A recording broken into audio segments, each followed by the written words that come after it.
ദൈവത്തിനു സ്തുതി. വിശുദ്ധ മത്തായിയുടെ സുവിശേഷം 15-ാം അധ്യായം 25-ാം വാക്യം. അവൾ അവനെ പ്രണമിച്ച്, കർത്താവേ, എന്നെ സഹായിക്കണമേ എന്ന് അപേക്ഷിച്ചു. ഇന്നത്തെ വചനത്തിൽ കാനാൻകാരി സ്ത്രീയുടെ ആഗ്രഹമെന്ന് പറയുന്നത് തൻ്റെ മകളുടെ സൗഖ്യമാണ്.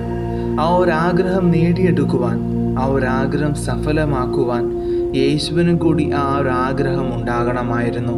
അവളുടെ മകൾക്ക് സൗഖ്യം നൽകുവാനുള്ള ആഗ്രഹം, അതിനുള്ള പരിശ്രമങ്ങൾ ആ ഒരു സ്ത്രീയുടെ പക്കൽ നിന്ന് നമുക്ക് കാണുവാൻ സാധിക്കും.